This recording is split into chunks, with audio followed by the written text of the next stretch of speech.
Obviously, we could go Pats or Eagles. We could say, if Yes. an NBA, a fan gets on an NBA floor, should they get punched? We Big could story talk we'll about talk about, yeah. Yeah.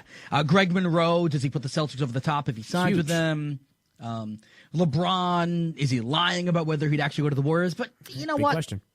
I don't want to talk about any of that. Where will Mannix be next? Options. On his couch, on more television in Boston, begging to come back to NBC Sports Radio, other. I mean, you can take out the begging to come back to NBC Sports Radio. I mean, look, let's be real. They asked me to stay on for at least another couple of months. I passed on that.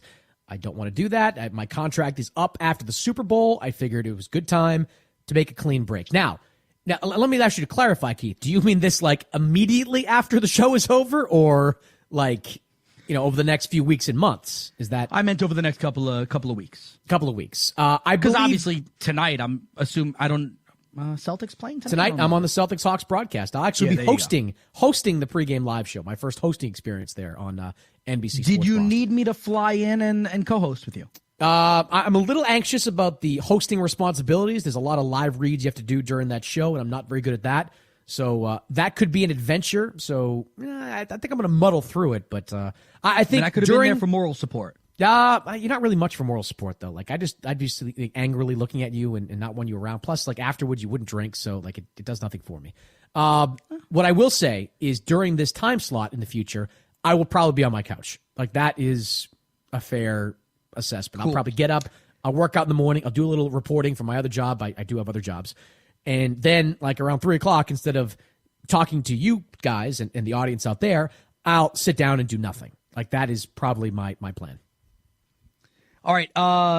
So there are a bunch of people on this staff here. Me, Adam, Miriam, Brett. How long until Mannix unfollows all of us on social media? No. You don't even need. Go ahead. Give some options, but I can tell you. The show ends at 6:59:50, basically. Yes. So I wrote 7:01 p.m. Eastern. Yes. Next Monday, he already has unfollowed us, or he won't unfollow us because he loves us so much. I can't swear that I will be doing it at 7:01. I've got to get out the door and get over to the Garden, so it might take some time. But by halftime of Celtics Hawks, you people will all be unfollowed. All of you. Miriam, Brett, Keith, even Adam, who I kind of still have to work with because of my podcast, at least for now. You will be all unfollowed. Why? Why do you have to throw that in there? Well, I'm just not sure that you're gonna. Why? I'm not just gonna. You're gonna handle it. You can hack it. Who's the next person Mannix should try to get fired at NBC? Malone, Amani and Dan, Newey, Florio. Malone.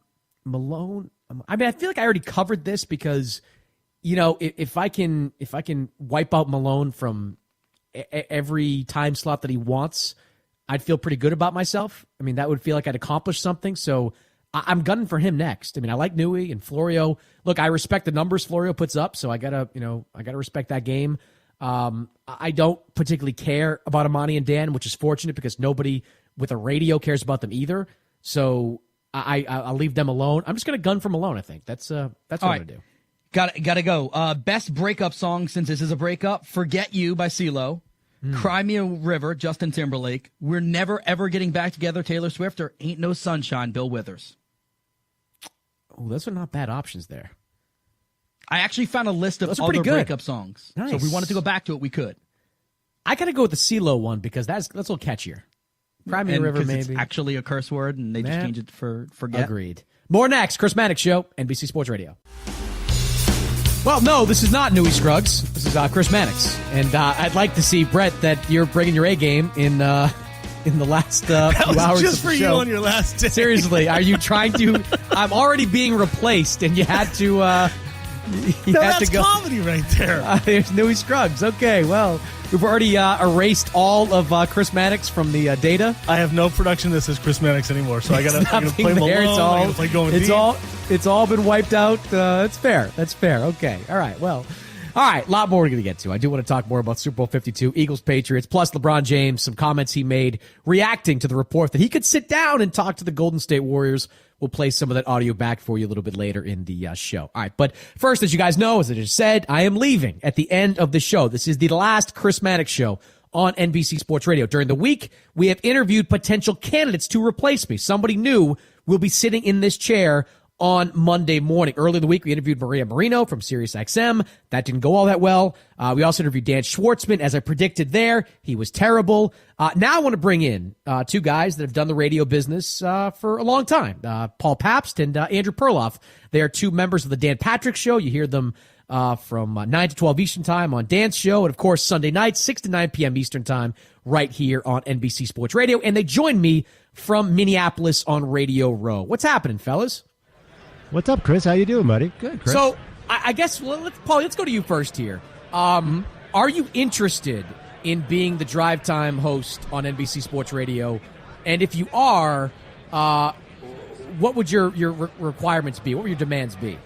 First of all, even if Andrew and I took the Leisuremen monstrosity that it is to your time slot, I think I'd like to keep it the Chris Mannix Show for the first 2 or 3 weeks to ease the transition. Your thoughts, Pearl? Absolutely. I mean, you got to understand, Chris, we're in the 6 to 9 Sunday night shift. Hot shift. It's the premier. It's the gold standard shift. Don't You've say been that there 3 before. times fast. Yeah. Right. But the thing about that 6 to 9 p.m. shift, our listeners are so hardcore. Both of those listeners that listen on Sunday nights to our show, we know them personally. We've been to their houses. I'm married to one of them, and Perloff's married to the other one. Yeah, that's true. And you guys, Periscope it. You've got kind of a built-in audience there for everything you're doing there. But the salary's not great. So would you be willing to work for IOUs of some kind? Well, considering you use the word salary, as of right now, it's a volunteer program. To it is Sunday okay. nights. It's like what do you call it?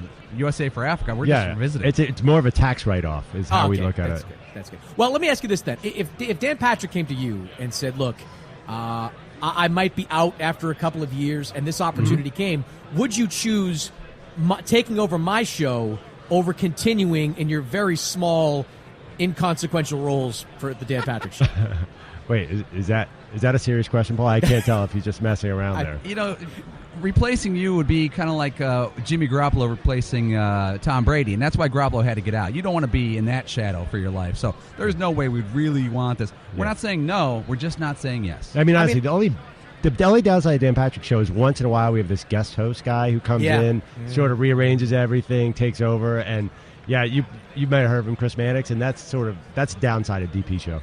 I mean, I would have thought it'd been more like Dan Orlovsky replacing Peyton Manning, but I got to tell you, in a serious note, there's a Pauler over at Media Row hearing about your last show today. You can tell there tens of people are moved here that this is going to be your last show. I know. What am I going to do with myself with my 2.5 other jobs that I'm doing at the same time? How am I going to? How am I going to keep the?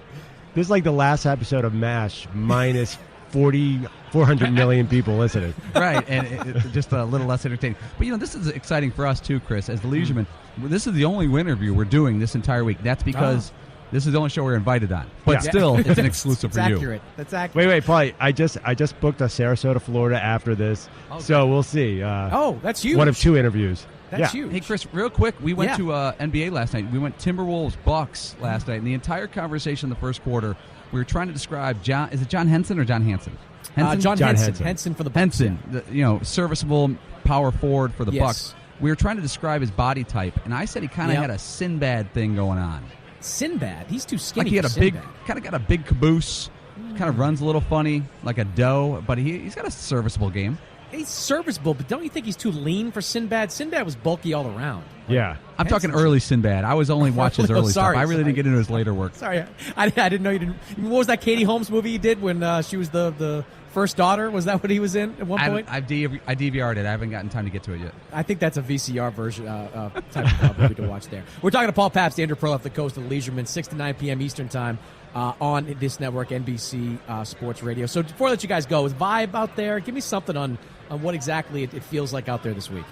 Well, Super Bowl, a lot of big stars. I'm not sure the Hollywood set's making it out here. It's a little cold, Chris. Kevin I'm not Hart. gonna lie to you. Kevin Hart's probably the biggest celebrity we've seen. Because he's an Eagles fan. That's the only reason he's here. Yeah, Hollywood type. We were at the game last night, and Bill Belichick in jeans at the game. I think Floyd Money Mayweather was there. Yes. Antonio Brown was front row. Right. All the athletes are here. It is cold, but, guys like us are from the Northeast, so we're kind of enjoying to see the Southern and Western media come in with their brand new parkas with tags on them.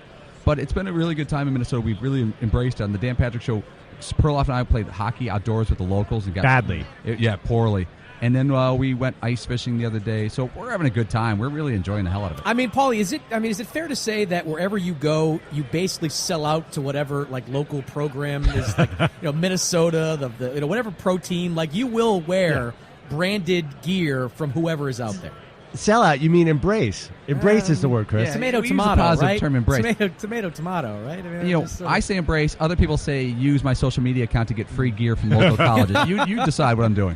Hey, let me ask you one more thing, Paulie. Now that Kevin Love is down for 6 to 8 weeks, and Greg Monroe just signed with the Celtics, and the Celtics are probably going to make another trade before we get to the deadline, do you think that Dan Patrick is getting nervous about our bet, which for the audience listening here is that if the Celtics beat the Cavs in the conference finals, that means I host the show and Dan is a Danette. If they lose, that means I have to have the Paulie haircut, which is tight. Which is high and tight, fresh fade. I've gone back and forth in all seriousness on this bet because it kind of reminds me of Tom Brady, where I think the Eagles have a much better lineup, much more talent, but I still can't put a bet against Tom Brady. I have trouble betting against LeBron, even though I see a way better team in Boston. But I wonder if there'll be a better team in late April. That's the only thing. Can they tail off a little bit with some of their younger guys? Perloff, do you think that Dan will live up to the bet if I win? Ooh. Oh, dude, I don't want to go on the record answering this question. This is a toughie, Chris, because I can't see him leaving that chair. There's going to be some type of mitigating circumstance, and you're going to get your hair cut even though you won the bet. Yeah, you're definitely getting your hair cut, Chris. That's all I can guarantee. Did you just meet Dan Patrick with the last bet he lost? He was 8 years old. I know. I'm with you. Fellas, thanks for dropping by the sec, boys. I really appreciate it. Thanks, and tell the guys at NBC to get the studio cleaned up so when we take over that afternoon shift, we're going to knock it out. I'm going to leave you something special in the corner. I'm going to leave you something special in the corner there. I bet you will later. Right. Thanks. That's Paul Pabst and Andrew Perloff, goes to the Leisuremen, NBC Sports Radio, joining me here on the Chris Mannix Show. Take a break. A lot more coming up next. It is the Chris Mannix Show, NBC Sports Radio, NBCSportsRadio.com. He's at the wall. It's time for 59-yard. They retake the lead. Play of the day. Back to James Harden. Harden on a Capella pick. LaMarcus Aldridge out to defend to be on the three-point line. Aldridge now tries to get a hand up on a three, and James Harden still knocks it down. The length of Aldridge on James Harden still kept calm, had the range, and drilled another three. His fourth. He's got 24.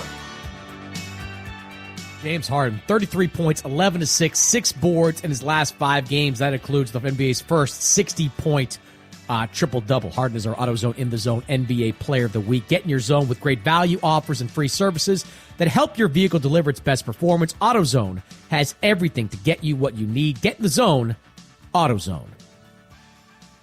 All right, LeBron James was in the news yesterday. He's always in the news, but he was in the news yesterday because a report from ESPN.com said that LeBron, when he becomes a free agent next summer, that if the Golden State Warriors can clear max cap space, LeBron would sit down with them. He would take a free agent meeting, and the implication there is that LeBron would consider signing with the greatest team of this decade. The champs in 2 of the last 3 years, maybe champs in 3 of the last 4 if this season goes the way that most people expect it to ultimately go. Well, LeBron James responded earlier today, I should say, to that report. The first thing I did is start laughing, actually. It's nonsense, and it's a non-story. And I think it's a discredit to what I'm trying to do here. It's a discredit to my teammates and the coaching staff here. My only focus right now is trying to, figure out how we can become a championship caliber team in these next few months. I mean, well, first off, this report, and I don't know who, Chris Haynes' sources are here, but it's coming from somewhere inside LeBron James' camp, right? I mean, it's coming from his agent, his business manager, somebody inside LeBron's inner circle is talking about this. I mean, Golden State's not saying that, hey, LeBron communicated with us that if we got free agent cap space, then we can